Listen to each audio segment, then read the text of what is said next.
So I'm excited to introduce Alicia Alvarez, who is a faculty member at the law school here at U of M.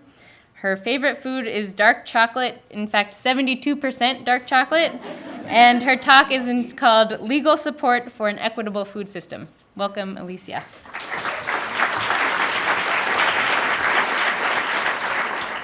Thank you. I actually was embarrassed to say that that was my favorite food, but I decided to be honest. This is, in some ways, I said I was uncharacteristic slides for a lawyer. As you'll see, this is my only characteristic one. And I want to talk a little bit about the work we do at the Community and Economic Development Clinic, which is the course that I teach.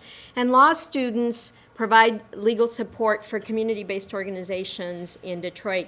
Some of our biggest clients, biggest in terms of amount of resources and time that we spent, are groups involved in urban agriculture and food justice.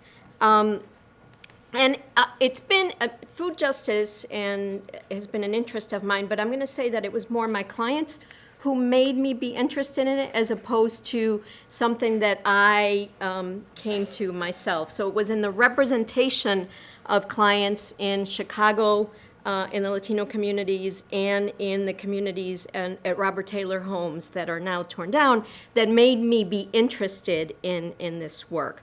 So I want to talk a little bit about the legal issues that urban agriculture groups specifically, not all food justice groups, but urban agriculture groups face, and thinking about it from an equity lens to some extent. And for me, that's a question of access to power and access to information. So what might be some of those issues? They look very much like the same way as they would for any other community organization that the clinic would represent, making decisions about whether to form an entity and what kind of entity to form, whether it should be a for-profit, a nonprofit, or a cooperative entity, thinking about what governance would look like.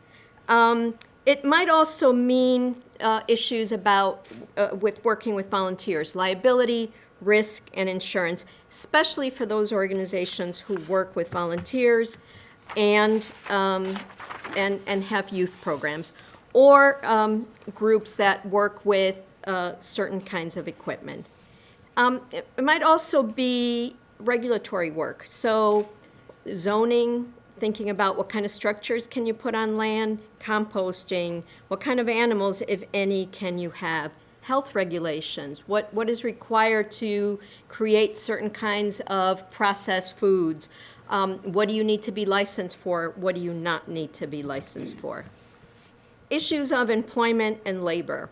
Is somebody an employee? Are they an independent contractor?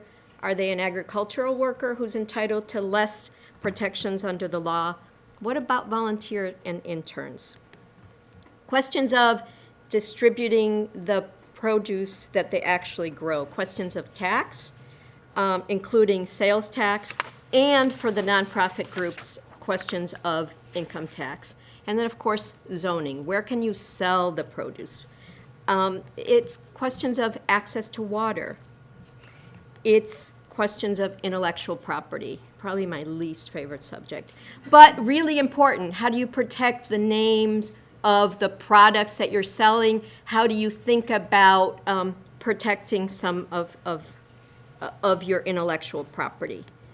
And then, of course, access to land. Questions of land use, zoning, questions of acquiring land, private land,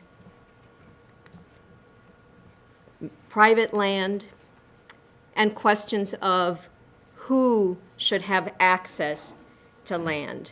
Under what circumstances should city-owned land be available to some of these groups, whether they are individuals or nonprofit groups, especially in a city like Detroit with substantial government-controlled land. I say that land is power, and land is power whether we're talking about in a city like Detroit, where we primarily work, or any other city. So who has access to that land is really important. And so for me, the equity lens is around equalizing some of those power dynamics and providing that legal knowledge to the groups so that they may access the information and create a more equitable food system. Thank you.